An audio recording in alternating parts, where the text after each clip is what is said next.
40ଟି ଅତି ଆବଶ୍ୟକୀୟ kitchen tips ଯାହାକୁ ସବୁ ଗୃହିଣୀ ମାନେ ଜାଣିବା ନିହାତି ଦରକାର। ଭିଡ଼ିଓ ଆରମ୍ଭ କରିବା ପୂର୍ବରୁ ଆପଣମାନଙ୍କୁ ଅନୁରୋଧ ଭିଡ଼ିଓଟିକୁ ଶେଷ ଯାଏଁ ଦେଖନ୍ତୁ। ଭଲ ଲାଗିଲେ ଲାଇକ୍ କରିବେ ଏବଂ ସବସ୍କ୍ରାଇବ୍ କରିଦିଅନ୍ତୁ। ନମ୍ବର 1, ରୁଟିକୁ ନରମ କରିବା ପାଇଁ ଚାହୁଁଥିଲେ ହାଲୁକା ଗରମ ପାଣି ପକାଇ ଚକଟନ୍ତୁ। ଅଟା ନରମ ହେବା ସହିତ ରୁଟି ନରମ ହେବ ଏବଂ ଭଲ ଫୁଲିବ ଏବଂ ବହୁତ ସମୟ ପର୍ଯ୍ୟନ୍ତ ନରମ ରହିବ। ଫ୍ରିଜ୍ରୁ ଦୁର୍ଗନ୍ଧ ଆସୁଥିଲେ ନ୍ୟୁଜ୍ ପେପରକୁ ଟିକେ ଓଦା କରି ଗୁଡ଼ାଇ ଫ୍ରିଜ୍ରେ 7ରୁ 8 ଘଣ୍ଟା ରଖିଦିଅନ୍ତୁ। ପରେ ନ୍ୟୁଜ୍ ପେପର ସବୁ ଦୁର୍ଗନ୍ଧକୁ ଟାଣି ନେବ। 8 ଘଣ୍ଟା ପରେ ନ୍ୟୁଜ୍ ପେପର ଫୋପାଡ଼ି ଦିଅନ୍ତୁ। ଫ୍ରିଜ୍ ଫ୍ରେଶ୍ ହୋଇଯିବ। ନମ୍ବର 3, ଡାଲମା ଏବଂ ତରକାରୀକୁ ଅଧିକ ସ୍ୱାଦିଷ୍ଟ କରିବା ପାଇଁ ଚାହୁଁଥିଲେ ନର୍ମାଲ ପାଣି ଅପେକ୍ଷା ଗରମ ପାଣି ବ୍ୟବହାର କଲେ ଡାଲମା ବା ତରକାରୀ ଅଧିକ ସ୍ୱାଦିଷ୍ଟ ହେବା ସହିତ ବହୁତ ଜଲ୍ଦି ହୋଇଯାଇଥାଏ। ନମ୍ବର 4, କଞ୍ଚା ଲଙ୍କାରୁ ଡେମ୍ଫ ଛଡ଼େଇ ଓ ରସୁଣରୁ ଚୋପା ଛଡ଼େଇ ଏୟାରଟାଇଟ୍ କଣ୍ଟେନରରେ ଫ୍ରିଜ୍ରେ ଷ୍ଟୋର କରି ରଖିବା ଦ୍ୱାରା ତାହା ଅଧିକ ଦିନ ପର୍ଯ୍ୟନ୍ତ ସୁରକ୍ଷିତ ହୋଇ ରହିଥାଏ। ବିରି ଜାଇ କିମ୍ବା ମୁଗ ଜାଇକୁ ବତୁରାଇବା ପାଇଁ ଗରମ ପାଣିର ବ୍ୟବହାର କରନ୍ତୁ। ଜାଇ ଶୀଘ୍ର ବତୁରି ଯାଇଥାଏ। ନମ୍ବର 6, ସୁଜିରେ ପୋକ ନ ହେବା ପାଇଁ ବା ସୁଜି ଜଲ୍ଦି ନଷ୍ଟ ନ ହେବାକୁ ସୁଜିକୁ ଫ୍ରାଏ କରି ବା ହାଲୁକା ଫ୍ରାଏ କରି ଥଣ୍ଡା କରି ଏୟାରଟାଇଟ୍ କଣ୍ଟେନରରେ ଷ୍ଟୋର କରି ରଖିଦିଅନ୍ତୁ। ନମ୍ବର 7, ବେସିନ୍ ସଫା କରିବା ପାଇଁ ବା ବେସିନ୍ରେ ଅସରପା ନ ହେବା ପାଇଁ ଗରମ ପାଣିରେ କିଛି ଭିମ୍ ଲିକ୍ୱିଡ଼ ମିଶାଇ ସେହି ପାଣିରେ ବେସିନ୍ ସଫା କରନ୍ତୁ। ବେସିନ୍ ସଫା ହୋଇଯିବ ଏବଂ ଦୁର୍ଗନ୍ଧ ଆଉ ହେବ ନାହିଁ, ତା ସହିତ ଅସରପା ମଧ୍ୟ ରହିବ ନାହିଁ। ନମ୍ବର 8, ମୁଗ ଡାଲିକୁ ସ୍ୱାଦିଷ୍ଟ କରିବା ପାଇଁ ଚାହୁଁଥିଲେ ମୁଗ ଡାଲିକୁ ଅଳ୍ପ ଫ୍ରାଏ କରି ଡାଲମା କଲେ ଡାଲମା ବହୁତ ସ୍ୱାଦିଷ୍ଟ ଲାଗିଥାଏ। ନମ୍ବର 9, ହାଣ୍ଡି ଧରିବା କପଡ଼ା ବା ଘର ପୋଛା କପଡ଼ାକୁ ରାତିରେ ହାଲକା ଉଷୁମ ପାଣିରେ ଡିଟର୍ଜେଣ୍ଟ ପାଉଡ଼ର ମିଶାଇ ଭିଜାଇ ରଖିଦିଅନ୍ତୁ ଏବଂ ତା ପରଦିନ ସକାଳୁ ଧୋଇ ଦିଅନ୍ତୁ।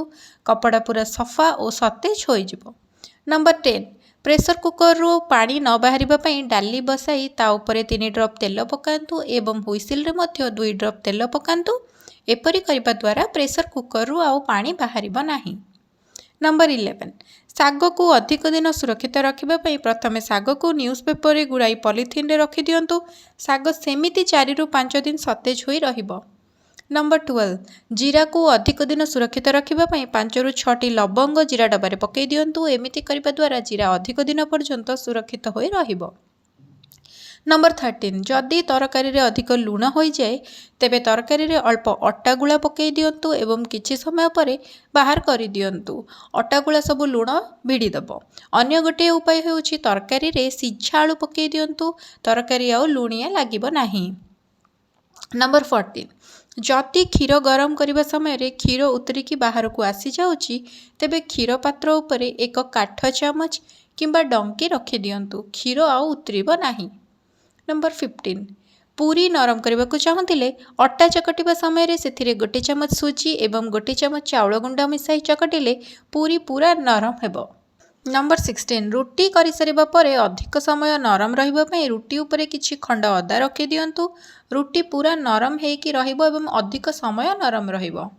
ନମ୍ବର 17, ଲଙ୍କାଗୁଣ୍ଡକୁ ଅଧିକ ଦିନ ରଖିବା ପାଇଁ ସେଥିରେ ଟିକେ ହେଙ୍ଗୁ ଗୁଣ୍ଡ ପକାଇ ଦିଅନ୍ତୁ ଅଥବା ଲଙ୍କାଗୁଣ୍ଡରେ କିଛି ଲୁଣ ମିଶାଇଲେ ଲଙ୍କାଗୁଣ୍ଡ ଅଧିକ ଦିନ ପର୍ଯ୍ୟନ୍ତ ରହିଥାଏ, କେବେ ବି ଫିମ୍ପି ଲାଗେ ନାହିଁ।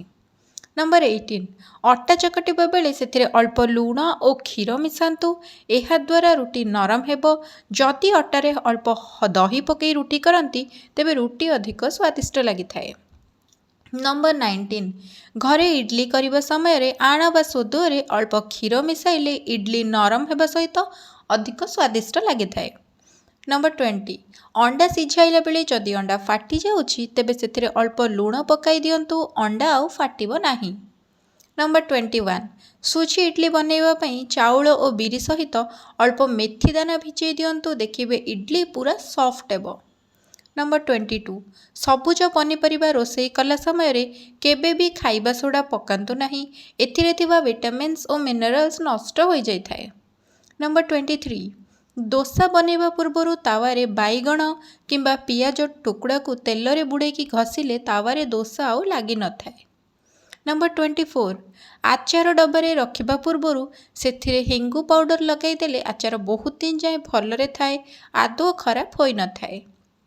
ନମ୍ବର 25, ପିଆଜ ଭାଜିବା ସମୟରେ ଅଳ୍ପ ଲୁଣ ପକାଇଦେଲେ ପିଆଜ ବହୁତ ଜଲ୍ଦି ସଫ୍ଟ ହୋଇଯାଇଥାଏ। नंबर 26 क्षीर छिंडीगले सही पानी को फोपाड़तु नहीं सही पानी रे आपण क्षीर छिंडाई पारिबे नचेत अटा चकटिले व्यवहार करिपारिबे। नंबर 27 बरा आण को बहुत समय फेणैबा द्वारा बरा अधिक स्वादिष्ट और नरम लगी थाए। 28 आलू बरटा तैयारी कला बेले आलू चकटारे अल्प कस्तूरी मेथी पकाई दियंतु एहा द्वारा आलू बरटा अधिक स्वादिष्ट लागिबो समस्ते मागी मागी खाइबे। नंबर 29 रसुण रो जल्दी चोपा छड़ाइबा पई किछि समय पानी रे रखि दियंतु तापरे रसुण रो जल्दी चोपा बाहरी जिवो। नंबर 30 क्षीर रु अधिक मलई बाहरिबा पई क्षीर को सठिक भाव में फुटेई एहाको ठंडा हेबाको दियंतु एवं तापरे फ्रिज रे रखि दियंतु एही कारणरू क्षीर रे तिबा क्रीम अधिक परिमाण रे मोटा हो जिवो। नंबर 31 तरकारी अधिक स्वादिष्ट लागिबा पई बाहर मसला व्यवहार करंतु नहीं सबु बेले घर तैयारी मसला व्यवहार करंतु तरकारी अधिक स्वादिष्ट लागिबो। नंबर 32 दोसा तैयारी करिबा पई पैन रे प्रथमे किछि पानी सिंची दियंतु एवं तापरे दोसार आण देई दोसा प्रस्तुत करिवे। नंबर 33 पिता और कषा शाग खाइबा को बिल्कुल इच्छा हुए नहीं तेणु प्रथमे पिता किंबा कषा शाग को पानी रे अल्प समय भिजाई रखि दियंतु देखिबे अल्प पिता और कषा अंश कमिजिबो। नंबर 34 मसला किंबा चटनी करि सारिबा परे ग्राइंडर रे दाग एवं स्मेल रही जाए तेणु काम सरिबा परे ग्राइंडर रे किछि पानी और वाशिंग पाउडर पकाई ग्राइंडिंग कले दाग और स्मेल छाड़ी जाई थाए। नंबर 35 जेकोसी पोड़ पिठारे अल्प क्षीर और गुड़ मिसाइबा द्वारा पिठा अधिक स्वादिष्ट लगी थाए और समस्ते प्रतिदिन पोड़ पिठा खाइबा पई इच्छा करिथांती। नंबर 36 चिकेन पकोड़ा हेउ जेकोसी वेजिटेबल पकोड़ा हो अधिक क्रिस्पी करबा पई पकोड़ा रे किछि चाउल गुंड और 2 चम्मच गरम तेल पकाइबा द्वारा पकोड़ा अधिक स्वादिष्ट और क्रिस्पी लागि थाए। नंबर 37 मिठा पाई सीरा जदि तैयारी करूछंती तेबे सही चीनी सीरा रे अल्प लेंबू रस पकाइबा द्वारा सबु मैला ऊपर को आसीजिबो एवं आपण ताकू छाणी बाहर करि परिबे। नंबर 38 धनिया पत्र और टमाटो चटनी करने समय रे जदि आपण कंचा टमाटो परिवर्ते भजा किंबा पोड़ा टमाटो व्यवहार करूछंती तेबे चटनी अधिक स्वादिष्ट लागिबो। नंबर 39 आलू टिक्की तैयारी करिबा पई आलू रे किछि कंचा कदली मिसाई पकाइबा द्वारा आलू टिक्की अधिक स्वादिष्ट लागिबो। नंबर 40 मार्केट परी आइसक्रीम तैयारी करिबा पई सब बेले कंचा क्षीर व्यवहार करंतु एहा द्वारा आइसक्रीम अधिक स्वादिष्ट और नरम लागिबो।